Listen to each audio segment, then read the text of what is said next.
दौड़ प्रतियोगिता। एक जंगल में बहुत सारे छोटे बड़े जानवर एक साथ रहते थे। उस जंगल में कछुआ और खरगोश भी रहते थे। कछुआ और खरगोश आपस में बहुत पुराने और गहरे दोस्त भी थे, परंतु खरगोश तो बहुत घमंडी स्वभाव का था। उसे अपने फुर्तीलापन और तेज तलवार होने पर काफी घमंड था। वह प्रत्येक दिन किसी न किसी जानवर को अपने साथ दौड़ लगाने की चुनौती देता ही रहता था। कुछ जानवर उसके साथ दौड़ लगाते भी थे और कुछ जानवर उस पर हंसते भी थे।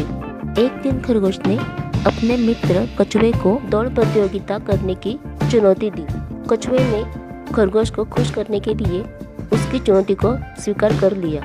एक दिन जंगल के जानवरों के सामने खरगोश और कछुए की दौड़ प्रतियोगिता का आयोजन शुरू किया गया। प्रतियोगिता के लिए यह तय हुआ कि जो भी इस मैदान को पार करके अगले मैदान में स्थित बरगद पेड़ के पास पहुंच जाएगा तो उसे दौड़ प्रतियोगिता का विजेता घोषित किया जाएगा। कछुए ने प्रतियोगिता की चुनौती को स्वीकार कर लिया। खरगोश ने कहा, जो भी उस रेखा को सबसे पहले पार करके दूसरी जगह पहुंच जाएगा वह इस दौड़ प्रतियोगिता का विजेता कहलाएगा। कछुआ और खरगोश की दौड़ प्रतियोगिता देखने के लिए उस जंगल के सभी छोटे बड़े जानवर एक जगह इकट्ठा हो गए। सभी जानवरों में काफी उत्साह भी था। खरगोश और कछुआ दौड़ के लिए तैयार हो गए। दौड़ शुरू हो गया। खरगोश बहुत तेज तेज भाग रहा था। दूसरी ओर कछुआ धीरे धीरे अपने स्वाभाविक चाल से आगे बढ़ता जा रहा था। खरगोश भागते भागते काफी आगे तक पहुंच चुका था।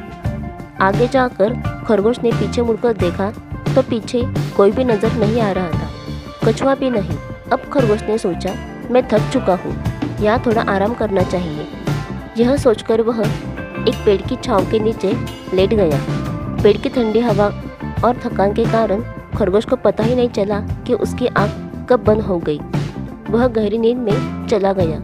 दूसरी ओर कछुआ अपने स्वाभाविक चाल से धीरे धीरे अपने लक्ष्य की ओर बढ़ता जा रहा था। खरगोश निश्चित होकर वहाँ गहरी नींद में सो रहा था।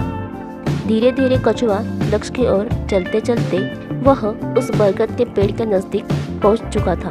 जंगल के जानवर ने जब ये देखा कि कछुआ अपने लक्ष्य तक पहुंच चुका है तो उन्होंने मिलकर कछुआ को जोर जोर से आवाज देकर शाबाशी देने लगे और तालियां भी बजाने लगे।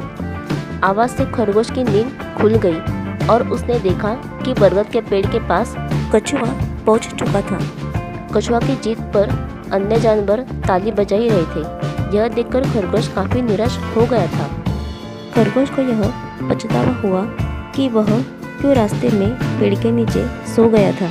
कहानी से सीख, हमें अपने आप पर कभी घमंड नहीं करना चाहिए। जो भी मेहनत से अपने काम में लगे रहते हैं उन्हें सफलता अवश्य मिलती है, और जिन्हें खुद पर घमंड होता है और अपने काम पर भी घमंड होता है उसका घमंड एक न एक दिन अवश्य टूट ही जाता है।